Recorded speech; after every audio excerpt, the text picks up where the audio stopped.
अस्सलामुअलैकुम, मेरा नाम है नैयर अब्बास और आज हम बात करेंगे एक्सरसाइज 9.2 के बारे में।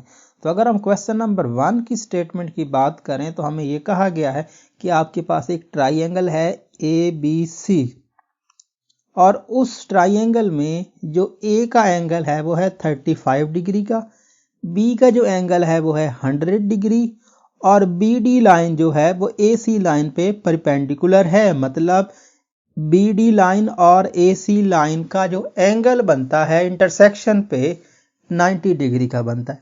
इसका मतलब ये है। उसके बाद आपको प्रूव करने को कह रहे हैं कि आपके पास triangle BDC is an isosceles triangle. ठीक है, सो ये है सिनेरियो।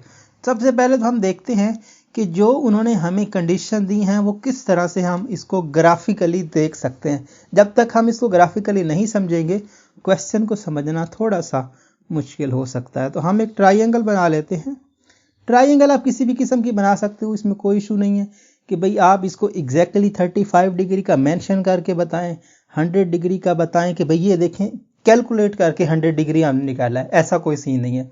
बस एक सिंपल सी ट्राइंगल बनाएं, उसमें अपने मेंशन कर दें। तो ABC नाम रख लें अपनी मर्जी से, कोई प्रॉब्लम नहीं है कि किसको आप क्या नाम देते हो। ठीक है ना, ऐसा कोई सीन नहीं है। लेट्स से हम नाम देते हैं इसको A का, इसको नाम देते हैं B का, इसको नाम देते हैं C का। आप चेंज कर सकते हो, प्रॉब्लम नहीं है। A यहाँ लिख दो, B यहाँ लिख दो, C यहाँ लिख दो, कोई प्रॉब्लम नहीं है। ऐसा आप लिख सकते हो। अच्छा, उन्होंने ट्राइंगल दी और एंगल A के बारे में कहा कि भाई ये 35 डिग्री का है। तो ठीक हो गया भाई, ये एंगल 35 डिग्री का है। B एंगल 100 डिग्री का है। तो ये जो एंगल है ना, ये आपका 100 डिग्री का है, गिवन है। उसके बाद उन्होंने कहा कि BD लाइन जो है AC पे परपेंडिकुलर है। AC लाइन कौन सी है? BD। D तो हमारे पास है नहीं लेकिन बाकी पॉइंट्स हैं। AC लाइन कौन सी है? ये वाली लाइन आपकी AC लाइन है। ये वाली लाइन आपकी कौन सी लाइन है? AC लाइन है। और B आपका ये है, तो उसका मतलब ये हुआ कि जो स्टार्ट होगी लाइन वो यहां से स्टार्ट होगी और इस पे परपेंडिकुलर जाके गिरेगी। तो हम एक लाइन बनाते हैं जो इस पे परपेंडिकुलर होगी। कलर चेंज करते हैं। सो यहां पर हम एक लाइन बना रहे हैं जो परपेंडिकुलर होगी इस पे। तो ये एक लाइन है बेसिकली। चाहे तो आप बढ़ा दें, चाहे ना बढ़ाएं, बेस्ट ऑप्शन है कि बढ़ाएं ना। सो जहां पर ये इंटरसेक्ट कर रही है ना इस लाइन को, ये वाला पॉइंट है D जिसके बारे में वो बात कर रहे हैं। ठीक है ना, ये लाइन क्या बनेगी? BD is perpendicular to this. Perpendicular का मतलब क्या? नथिंग बट ये एंगल क्या है? 90 डिग्री का।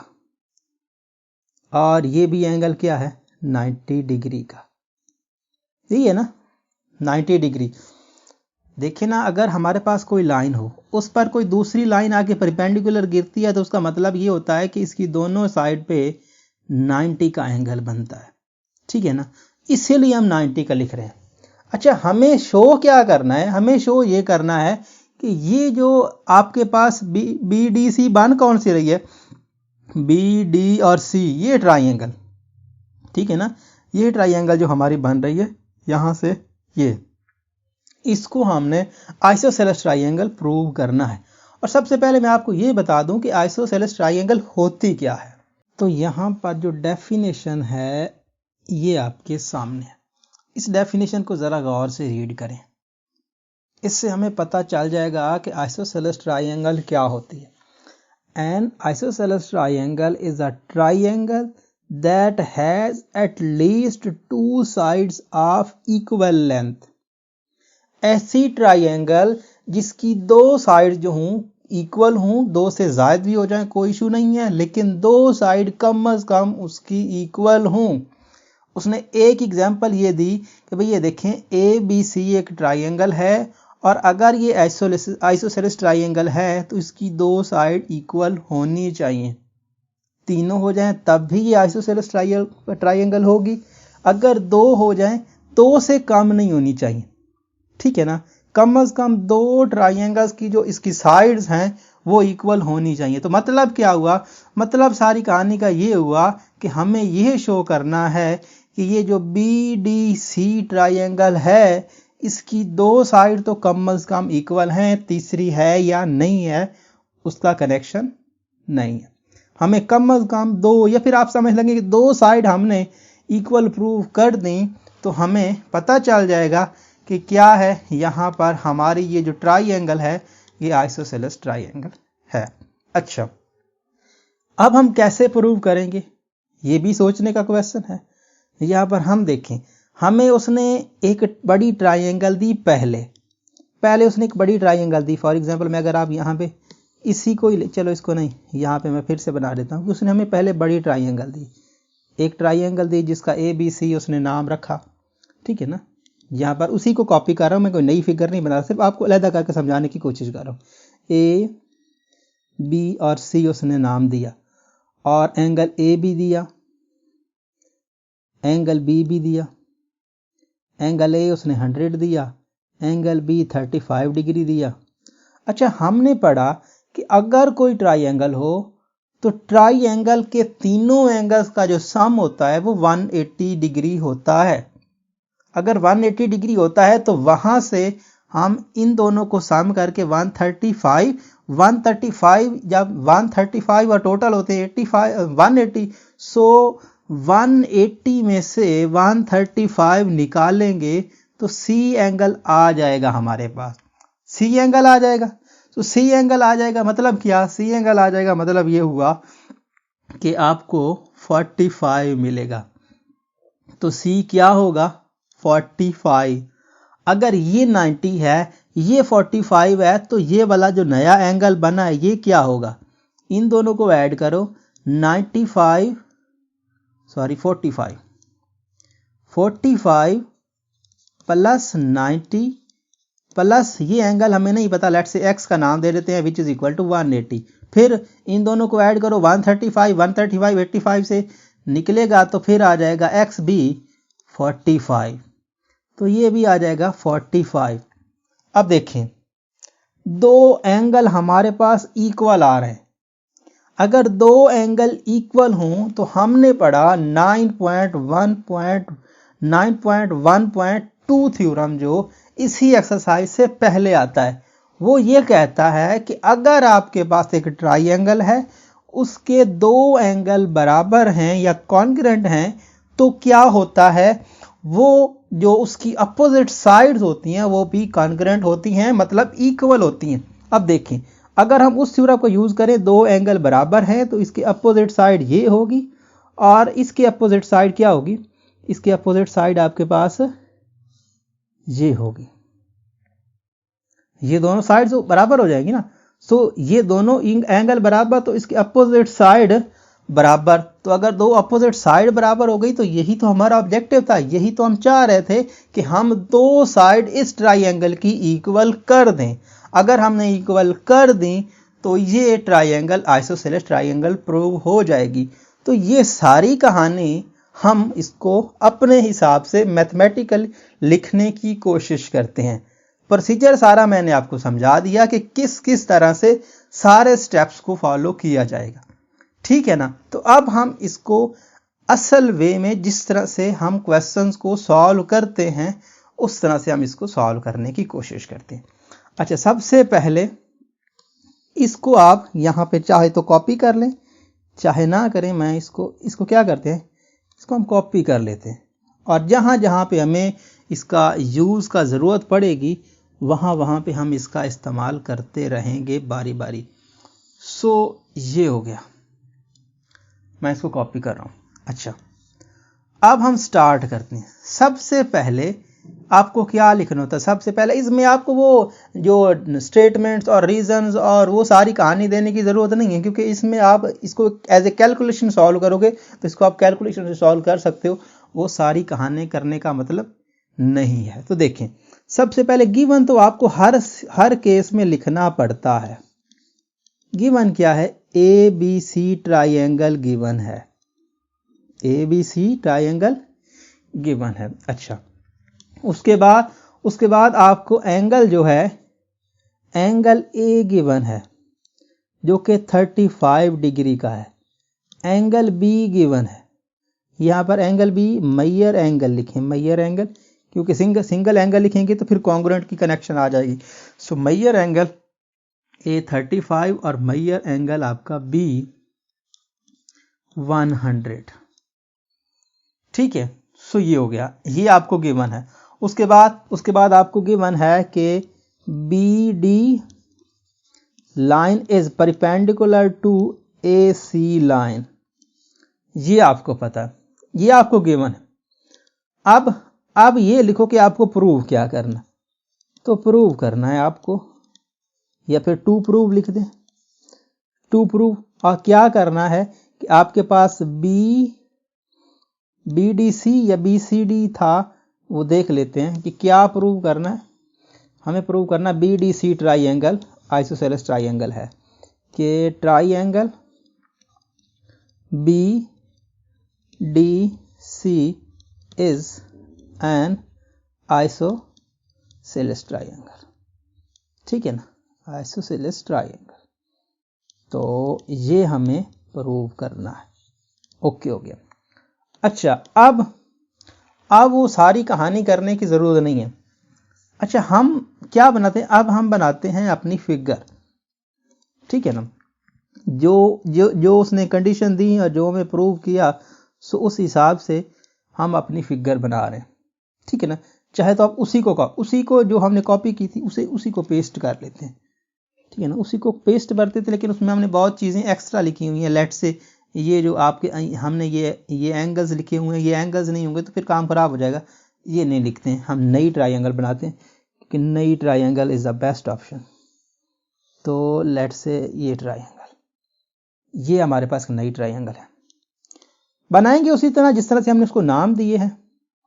इसको हमने ए नाम दिया था, इसको बी और इसको सी, इसको साथ में लिख रखते हैं, क्योंकि जिस तरह से नहीं, हमने इस तरह से नाम नहीं दिए थे, जिस तरह से हम नाम दिए थे इसी तरतीब से, क्योंकि ऐसा ना हो ना कि मैंने बताया पहले कुछ और यहाँ पर कुछ और हो जाए, तो फिर गड़बड़ हो सकती है। तो जिस तरह से मैंने पहले आपको बताया, ये मैंने आपको बताया कि भाई नाम चेंज करने से फर्क, नाम चेंज करने से वैल्यू उसके कॉरेस्पॉन्डिंग लिख दोगे और कोई प्रॉब्लम नहीं है, लेकिन जिस तरह से इधर किया मैं वही चाहता हूं कि यहाँ पर भी ऐसा ही हो। तो ए बी सी, अच्छा ए बी सी, अब क्या लिखना है, अब लिखना है कि ए क्या है, बी से एक परपेंडिकुलर लाइन ड्रा की, कंस्ट्रक्शन में चले जाएं। यहाँ पर ना लिख लें, और जो इंफॉर्मेशन उसने दी कि बी डिग्री 100 डिग्री और ए आपका 35, सो 35 डिग्री। और यहाँ से पहले कंस्ट्रक्शन करने से पहले आप लिख लें कि we know that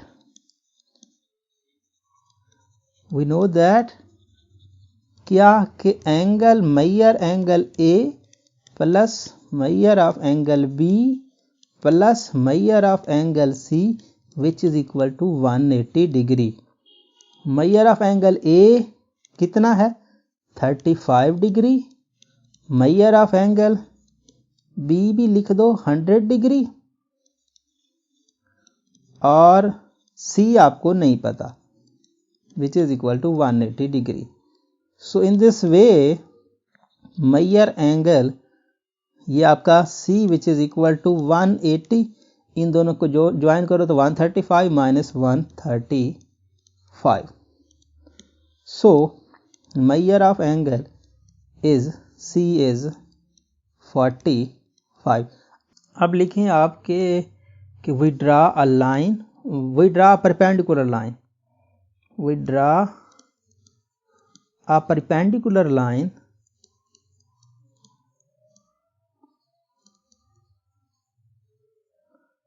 from A to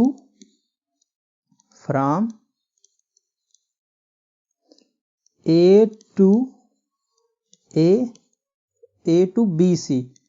ऐसा ही है ना, हमें किस पे ड्रा करनी है, सॉरी B to AC, क्योंकि जो हमने किया वही जो मैंने आपको पहले बताया कि B से, क्योंकि BD परपेंडिकुलर टू C था, तो B से हम ड्रा कर, B से क्या करेंगे, B से AC लाइन सेगमेंट पे हमने ड्रा की, और लिखा कि let D be the point point of intersection जहां पर परपेंडिकुलर ने AC को टच किया, उसका नाम हमने क्या रख दिया? उसका नाम हमने रख दिया क्या? उसका नाम हमने रख दिया D। तो मैं आपको फिर से वही फिगर बना के दिखाता हूं कि अब हमारी फिगर कैसी दिखेगी। A B C, अब BC पे B से पॉइंट D पर हम परपेंडिकुलर ड्रा करें इस तरह से। लेट्स से ये पॉइंट D, और B का एंगल कितना था? B का एंगल हमारे पास, अच्छा B के एंगल को लिखे नहीं क्योंकि हमने इसको इंटरसेक्ट कर लिया, तो B के एंगल को लिखे नहीं, लेकिन A का एंगल हमारे पास था कितना? हमें 35 डिग्री दिया था, और ये आपका कितना है? 45 डिग्री। और ये आपके पास क्या हो गया? चलो लिखना चाहो तो लिख ही लो, लेकिन टोटल डिग्री ये आपका 100 डिग्री। और ये दोनों क्या होंगे? परपेंडिकुलर ड्रा होने से ये एंगल आपके 90 हो जाए। इस तरह की आपको फिगर देखने को मिलेगी ये सब प्रोसेस करने के बाद। अब ये प्रोसेस कर लिया, उसके बाद आप लिखें कि फिर वी नो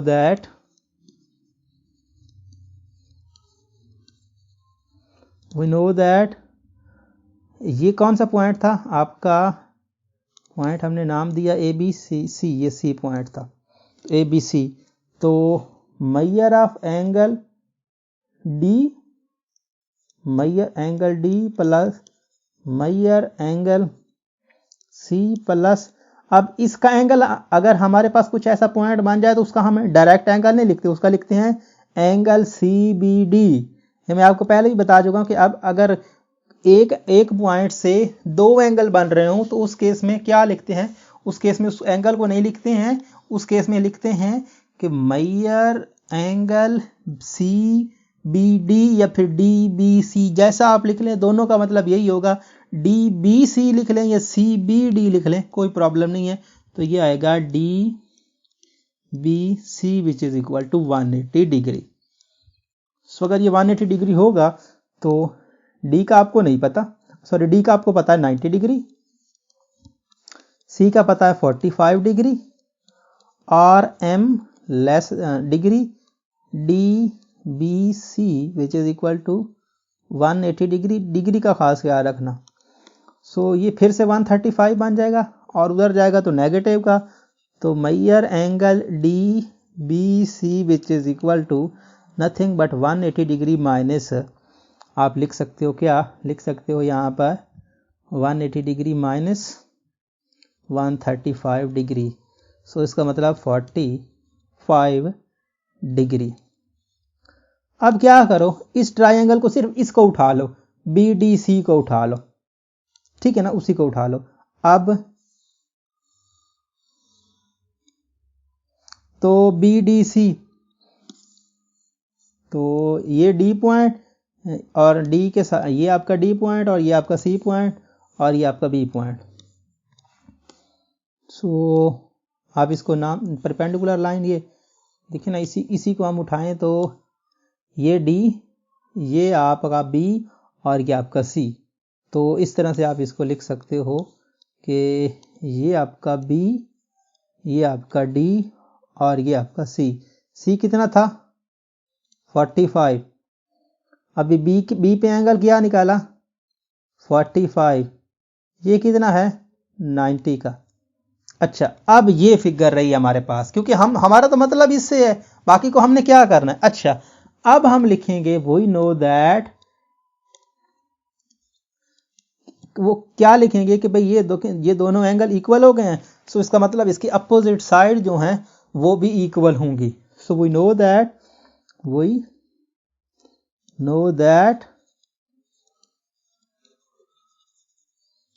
दैट कि if two angles of a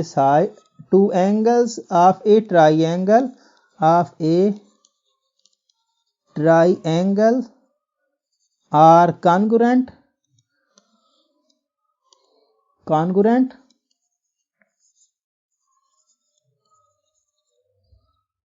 then its opposite side, जो मैंने आपको बताया कि थ्योरम 9.1.2 ये उसकी स्टेटमेंट लिख रहे हैं, ठीक है ना। Then its opposite side will also, यहां पर विल आल्सो बी कॉन्ग्रुएंट। तो कॉन्ग्रुएंट, तो इसका मतलब ये हुआ कि आप लिख सकते हो इसके अपोजिट कौन सा है, यहाँ पर इसकी अपोजिट साइड, इसका अपोजिट साइड ये कौन सी है, DB, और इसकी अपोजिट साइड DB और DC, DB is DC, DB is congruent to DC, मैंने ये लाइन लगाई है। और अगर ये DB और DC इक्वल कॉन्ग्रुएंट हैं तो इसको मैयर एंगल, मैयर की फॉर्म में लिखना चाहे तो कैसे लिखोगे, measure DB which is equal to measure in DC। तो अब देखें, measure in DB which is equal to measure in DC, इसका क्या मतलब है, इसका मतलब ये है कि दो साइड आपकी ट्राइंगल की इक्वल हो गई। और अगर दो साइड ट्राइंगल की इक्वल हो जाएं तो उस केस में आप क्या कहते हो, उस केस में आप कहते हो कि ये ट्राइंगल आइसोसेलेस ट्राइंगल है। तो DBC triangle is an isosceles triangle. So इस तरह से इस पार्ट का ये आंसर आएगा। अब हम नेक्स्ट की कहानी करते हैं। नेक्स्ट में आपसे कह रहे हैं कि if the bisector of an angle of a triangle is perpendicular to its opposite side then the triangle is an isosceles triangle. मतलब इस बार भी आपको कहानी वही प्रूव करनी है जिस तरह से आपने पहले किया कि आपको दो साइड जो ट्राइंगल बनेगी उसकी दो साइड को आपने प्रूव करना है। लेकिन इसके साथ साथ उसने और क्या दिया है, उसने और दिया है कि if the bisector of an angle, और पहले भी हम काफी बार बात कर चुके हैं कि जब भी बात करेगा बाइसेक्टर की, तो बाइसेक्टर का मतलब वो लाइन जो किसी को दो हिस्सों में कट करती है इक्वली। तो वो कह रहा है कि एंगल को बाइसेक्ट करने वाली लाइन जो है इस परपेंडिकुलर लाइन है इन टू इट्स अपोजिट साइड। तो कहानी अगर मैं आपको यहां पर बना के दिखाने की कोशिश करूं तो कुछ इस तरह से बनेगी। आपके पास पहले तो एक ट्राइंगल होनी चाहिए ना। सो ये ट्राइंगल है, लेट्स से ये ट्राइंगल है, और वो क्या कह रहा है, वो ये कह रहा है कि एक लाइन है जो परपेंडिकुलर इस पे ड्रा हो रही है और इसके साथ साथ इसकी अपोजिट साइड यही है ना भाई, इसकी अपोजिट साइड कौन सी है, यही है। तो इस अपोजिट साइड पे ड्रा हो रही है, यहां पर 90 का एंगल बना रही है, परपेंडिकुलर ड्रा हो रही है तो मतलब क्या, 90 का एंगल बना रही है, और इस एंगल को भी दो इक्वल पार्ट में कट कर रही है। मतलब ये हुआ कि इस एंगल को और इस एंगल को भी बराबर तकसीम कर रही है, दो हिस्सों में इक्वली कट कर रही है। अब देखें यहां तक ये बात हुई तो ठीक है, नाम दे दो, चाहे कोई भी दे दो, कोई फर्क नहीं पड़ता। पहले जैसे दिए वैसे दे देते हैं, ए बी सी, और इसको वैसे जैसे पहले नाम दिया लेट्स से D, वही नाम दे दे, नाम से में क्या फर्क पड़ता। अच्छा, हमारा मकसद अब भी वही है कि हमें कोई सी दो साइड को इक्वल करना ही करना है। अच्छा, अब हम कैसे करेंगे, इन दो ट्राइंगल्स को, जो नई ट्राइंगल्स बनी है, अगर हम इनको किसी तरह से ये साबित कर दें कि ये दोनों जो ट्राइंगल्स हैं आपस में कॉन्ग्रुएंट हैं, और अगर कॉन्ग्रुएंट हैं तो फिर जो है फिर कोई कंडीशन बन सकती है, ठीक है ना। फिर कॉन्ग्रुएंट हो जाएंगी तो फिर उस हिसाब से हम क्या कहते हैं, कॉन्ग्रुएंट का मतलब क्या हुआ, कॉन्ग्रुएंट होंगी तो फिर साइड बराबर हो जाएंगी। यहां पर मैं आपको बताना चाहूं, अगर हम ये साबित करें ना कॉन्ग्रुएंट है, कॉन्ग्रुएंट का मतलब क्या होगा कि ये दोनों 90 के हैं। अगर ये दोनों 90 के हुए और ये कॉन्ग्रुएंट ट्राइंगल हो गई तो इसके अपोजिट एंगल ये, इसकी साइड अपोजिट साइड ये, और इसकी अपोजिट साइड ये, अगर ये दोनों आपस में इक्वल है तो इनकी अपोजिट साइड, जो हमने पहले कहा कि जो अपोजिट साइड, उसकी अपोजिट साइड क्या होगी, इक्वल होगी। तो अगर अपोजिट साइड इक्वल होगी तो भाई ये इक्वल है तो अपोजिट साइड इक्वल हो जाएगी। इसका मतलब क्या, ए सी और ए बी बराबर हो जाएंगे, और ए सी और ए बी बराबर हो जाएंगे तो यही तो हम चाहते हैं कि दो साइड्स बराबर हो जाए। तो हम कह दें कि ये जो ट्राइंगल है ये आइसोसेलेस ट्राइंगल है। हमें बड़ी ट्राइंगल को इस बार आइसोसेलेस ट्राइंगल प्रूव करना है। तो इस पे उसने कंडीशन जो दी, हमने उसी कंडीशन को बात की।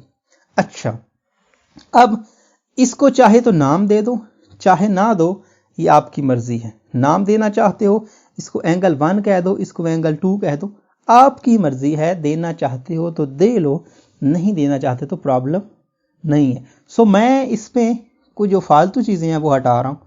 फॉर एग्जांपल ये कहानी, ये जो 90-90 लिखा है ये भी हटा रहा हूँ, क्योंकि ये 90 लेने का मतलब नहीं है। ये आपको यहाँ पर ये ट्राइंगल गिवन, तो सबसे पहले आप यही लिखोगे A B C, triangle A B C given है। अब गिवन लिखो कि भाई गिवन क्या है। गिवन है, चाहे तो आप इसके नाम, नहीं नाम देना, फिर या तो आपको पहले सपोजिशन करनी पड़ेगी। नाम देने के लिए नाम तो देने हैं, नाम के बगैर आज कैसे लिखेंगे। चलो इसको वैसे ही लिख देते हैं कि आपके पास एक ट्राइंगल है। अगर गिवन में क्या है, गिवन में ये सारा उतार लो, कुछ भी नहीं हो।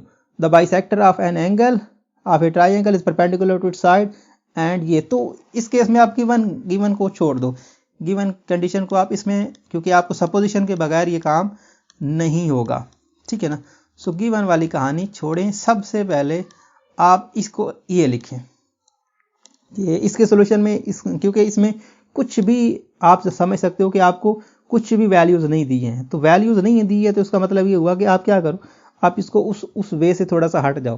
तो अब क्या लिखो, यहाँ पर लिखो लेट या सपोज, जो आपकी मर्जी है, लेट या फिर सपोज लिख सकते हो, आपकी मर्जी है। Let A B C is an R triangle. Perpendicular हम ड्रा कर रहे हैं फ्रॉम ए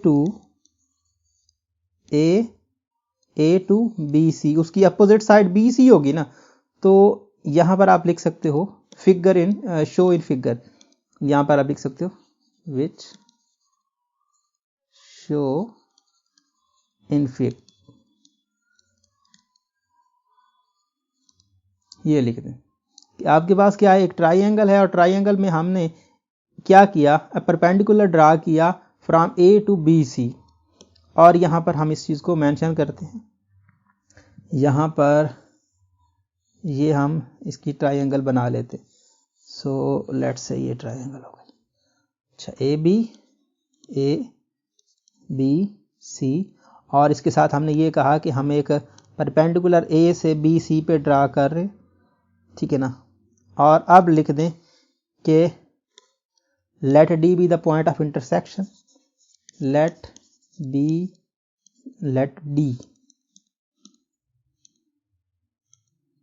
यहां पर आप इसको लिख सकते हो let D be the point of intersection. So let D be the point of intersection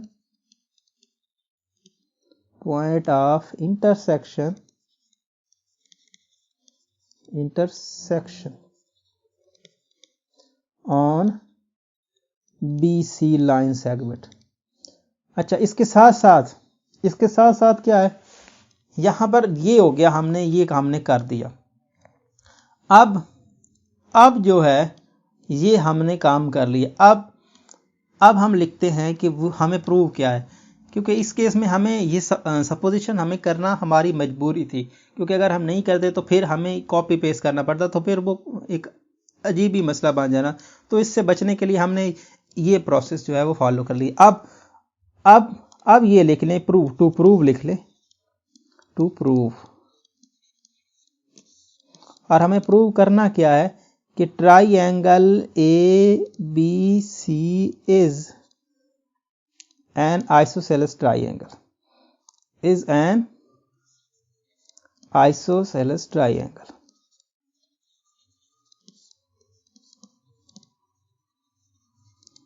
तो ये हमें प्रूव करना है। अच्छा, ये हमें प्रूव करना है। अब वही स्टेटमेंट वाली कहानी और सारी हम वही सारा सेम सिचुएशन। तो यहाँ पर हम क्या लिखते हैं, यहाँ पर हम लिखते हैं statements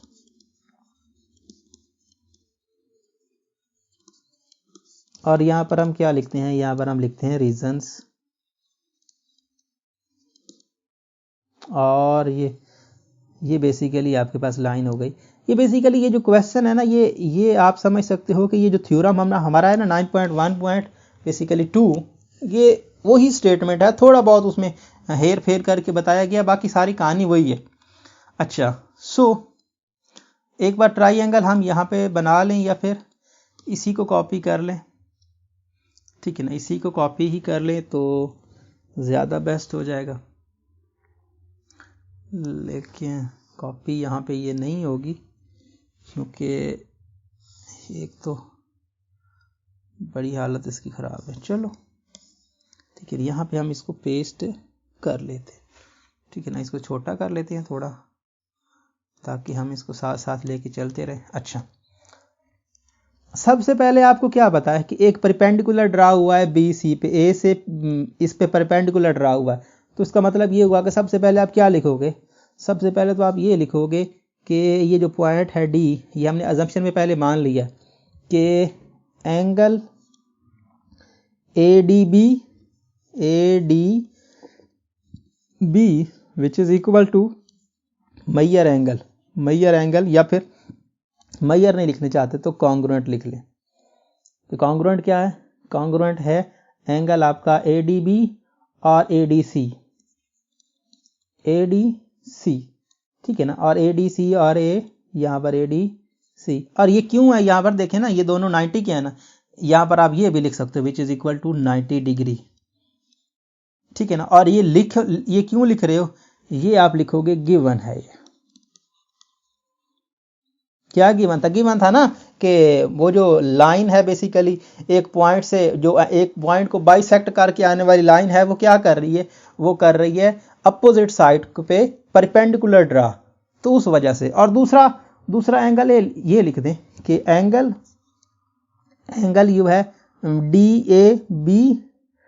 DAB is also congruent to DAC, और वो क्यों, और वो भी गिवन है, क्योंकि यही दो बातें तो बताई गई थी कि एक लाइन है जो जिस एंगल से निकल रही है, जहां से निकल रही है उस एंगल को बाइसेक्ट करके आ रही है, और जिस पॉइंट से जिस साइड पे आके टच कर रही है उसको उस पे परपेंडिकुलर टच कर रही है। तो यही दो बातें थी। तो ये दो बातें हमें क्या बताती हैं, ये पहली बताती है कि एंगल को डबल कर रही है, हाँ क्या है, एंगल जो है उसको हाफ हाफ कर रही है, और जब आके टच कर रही है तो क्या कर रही है, परपेंडिकुलर ड्रा। तो परपेंडिकुलर ड्रा का मतलब क्या होता है, 90। तो दोनों केसेस में आपका क्या है, दोनों केसेस में आपको ये बता रही है कि दो एंगल आपके इक्वल करके दे रही है। तीसरा आपको पता है ये कॉमन लाइन है, ये ए डी कॉमन लाइन है, दोनों ट्राइंगल में आ रही है, तो लिख दो। तो ए डी जो है, A D line segment is congruent to A D line segment, और यहां पर आप लिख दो कॉमन, और ये कॉमन है तो किस्सा खत्म, दो एंगल और एक साइड इक्वल। तो ये पूरी ट्राइंगल कौन सी है, triangle A D B triangle is congruent to triangle A D C. और ये क्यों है, ए पोस्टुलेट, क्योंकि दो एंगल और एक साइड बराबर हुए, कॉन्ग्रुएंट हुए, तो ट्राइंगल हमारी क्या हो गई, वो कॉन्ग्रुएंट हो गई। अब कहानी है असल, अगर ये कॉन्ग्रुएंट ट्राइंगल हैं तो ये दोनों 90 के हैं, तो इस लिहाज से इसके सामने वाला साइड और इसके सामने वाली साइड कॉन्ग्रुएंट होंगी। तो ए बी और ए सी कॉन्ग्रुएंट लिखोगे, तो A B is congruent to A C. और ये आप लिखोगे क्यों, ये लिखोगे कि सिंस इसको कॉपी पेस्ट करो, इसको ये लिखो इस रीजन से DAADB is congruent to triangle ADC। इस वजह से मैं ये लिख रहा हूं, इस वजह से ये लिख रहे हैं। अच्छा, अब इसका मतलब क्या है? इसका मतलब ये है कि कॉन्ग्रुएंट को हटाओ और measure AB which is equal to measure AC। तो मैयर AB और मैयर AC क्या है? एक ही ट्राइंगल, बड़ी ट्राइंगल के AB और AC। बड़ी ट्राइंगल क्या थी? ये ट्राइंगल थी ना, ये आपका A, ये आपका B, ये आपका C। तो AB और AC बराबर, तो इसका मतलब ABC ट्राइंगल क्या है?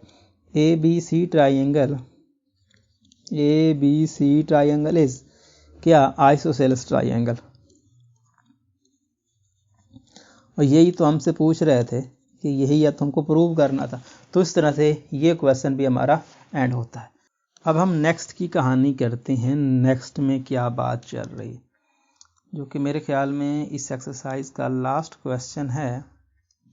क्या कह रहे हैं? आपको कह रहे हैं कि आपके पास एक ABC ट्राइंगल है।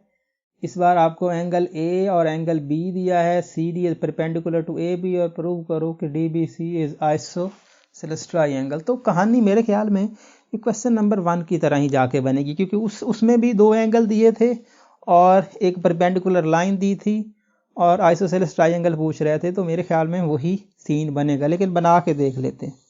यहाँ पर लेट्स से आप इसको A नाम दे दो, इसको B नाम दे दो, इसको C नाम दे दो। ये दिया है 45, ये दिया है, सॉरी ये 45 नहीं है, 25 है, ये है 45 डिग्री। और CD मतलब C से स्टार्ट होने वाली लाइन परपेंडिकुलर होगी AB पे। ये दिया, ये पॉइंट D है और ये एंगल 90 के हैं क्योंकि परपेंडिकुलर होगा। अच्छा, सो वही कहानी, ये तो बिल्कुल सेम ही है, कुछ भी नहीं है। और क्या पूछ रहे हैं? DBC triangle. तो DBC ट्राइंगल, ये इस ट्राइंगल के बारे में पूछ रहे हैं, तो कहानी सारी वही है।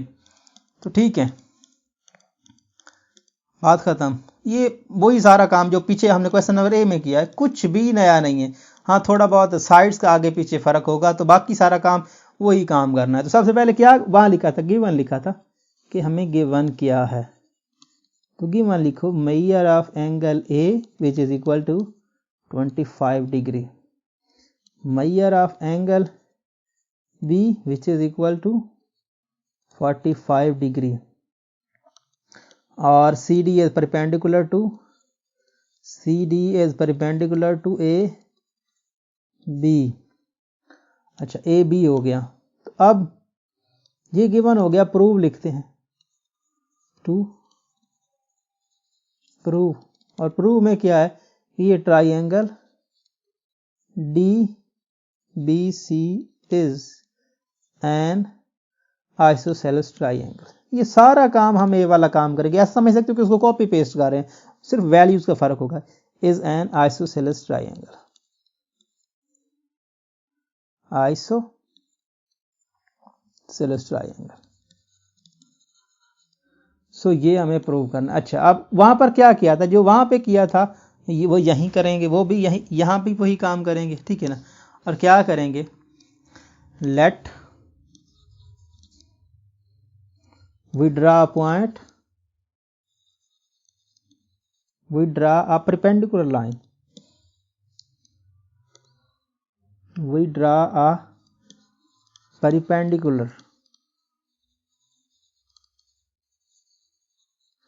perpendicular from,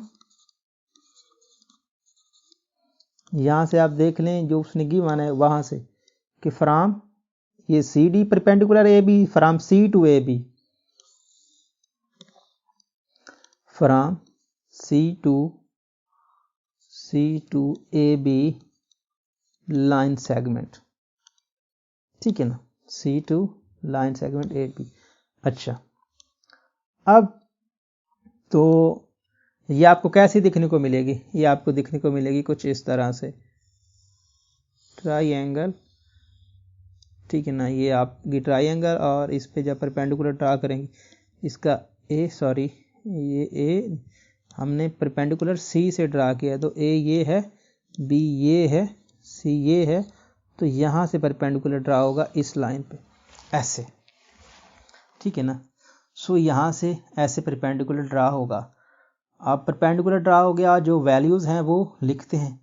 सो एक का कितना दिया है, एक का दिया है हमको 25, बी का 45।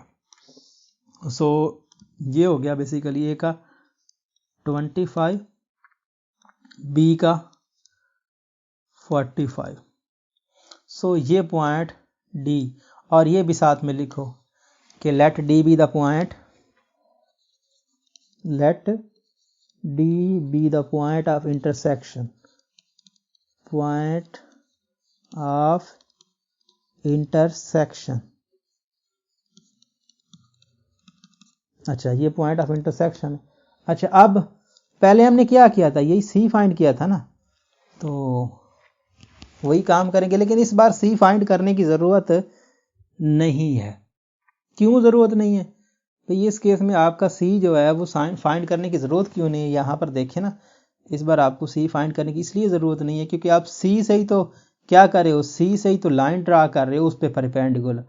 तो अगर उस पर लाइन परपेंडिकुलर ड्रा कर रहे हो तो इसका मतलब ये हुआ कि आपको साबित तो वही साइड्स करनी है, लेकिन इस बार आप कैसे खेलोगे? यहाँ पर देखें कि एंगल, इस एंगल की तो वैसे आपको सी फाइंड भी करें तो आपको ज़रूरत नहीं है, क्योंकि सी से हमारा काम नहीं बनेगा। ये आपका 90 का है और ये आपका 90 का है, तो इन दोनों को फाइंड करो तो हमें फ़ायदा हो।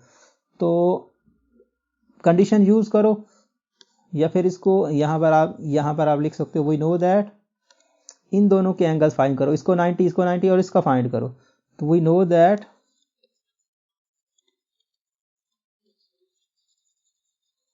इसका ट्राइंगल, इसका 45, चलो नाम ले रहे हैं कि angle B angle D plus, इसको तो लिखना पड़ेगा क्योंकि इसके दो एंगल बन रहे हैं।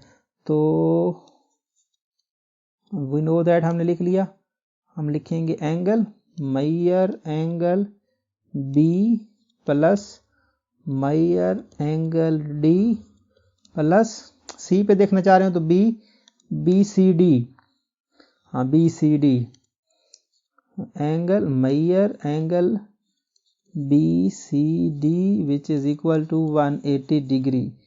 बी कितना है 45, डी कितना है 90, so 45 degree plus 90 degree plus measure angle B C D which is equal to 180 degree. ठीक है, सो ये बन गया बेसिकली 135। तो ओवरऑल क्या बन गया, ये आपका measure of angle B C D. So 180 degree minus कितना हो गया, माइनस हो गया बेसिकली आपका ये 135 डिग्री, सो 45 डिग्री। तो 45 डिग्री हो गया। तो सी आपको क्या मिला 45। आपको प्रूव भी तो यही ट्राइंगल करनी थी ना, बी डी सी। देखिए ना, वापस चले तो आपको यही प्रूव करनी थी। डी बी सी या बी डी सी एक ही बात से है, डी बी सी या बी डी सी, तो यही ट्राइंगल आपको प्रूव करनी थी। तो ये हमें एंगल का पता चल गया है, ये कितना है 45 का, ये कितना है 45 का, ये कितना है 90 का। तो दो इक्वल हो गए ना। तो फिर वही काम 9.1.2 थ्योरम की स्टेटमेंट लिखो। ठीक है, सो वी नो दैट हम क्या जानते हैं, we know that if two angle of a angles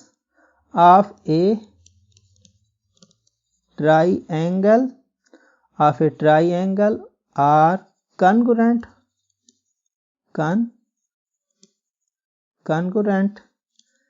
then its opposite sides are also congruent। कि अगर दो एंगल कॉन्ग्रुएंट हो जाएं तो उसके जो अपोजिट साइड्स होती हैं वो भी क्या होती हैं, are also congruent. Opposites sides, यहाँ पर मैंने साइड्स नहीं लिखा, यहाँ पर लिख लीजिएगा साइड्स आर आल्सो कॉन्ग्रुएंट। हाँ ये हो सकता है कि मैं अक्सर लफ्ज़ों में हेर फेर हो सकता है कि क्योंकि मेरे को ना तो नोट्स हैं और ना मैं कहीं नोट्स से देख कर बता रहा हूँ, मैं वैसे एक रवानी में चल रहा होता हूँ तो चीज़ें रह जाती हैं, लेकिन मैं उसको बताता हूँ तो उसको आप नोट कर लिया करें। So its opposite sides and also are also congruent. तो कॉन्ग्रुएंट हो गए तो इसका क्या मतलब हुआ कि वो ट्राइंगल पकड़ के यहाँ ले आओ। जो ट्राइंगल हमारी कॉन्ग्रुएंट हुई है कौन सी, DBC।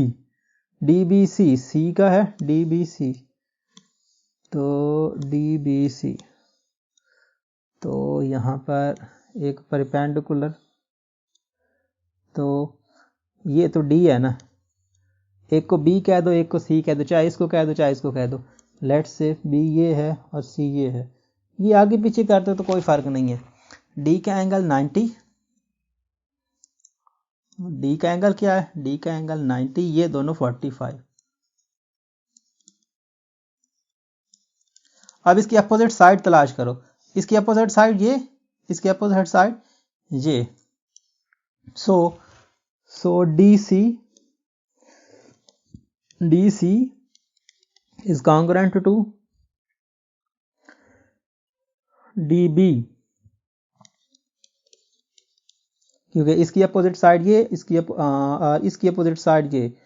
तो अब ये दोनों कॉन्ग्रुएंट हैं तो मैयर में आप लिख सकते हो measure of DC lines which is equal to measure of DB line segment. So यहाँ पर आपकी दो साइड्स इक्वल हो गई, तो इट मीन्स दैट के DBC triangle is an isosceles triangle, isosceles triangle. So ये आपका ऑब्जेक्टिव था, यही आप चाह रहे थे।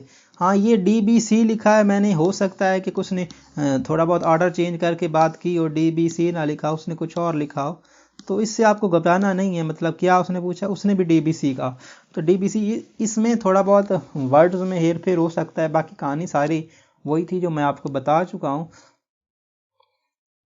तो इस तरह से ये एक्सरसाइज जो है वो आपकी एंड होती है। उम्मीद करता हूँ ये वीडियो आपको पसंद आएगा। अगर आपको ये वीडियो पसंद आता है तो इस वीडियो को अपने दोस्तों के साथ, अपने क्लास वालों के साथ ज़रूर शेयर करें। Thanks for watching. अल्लाह हाफिज़।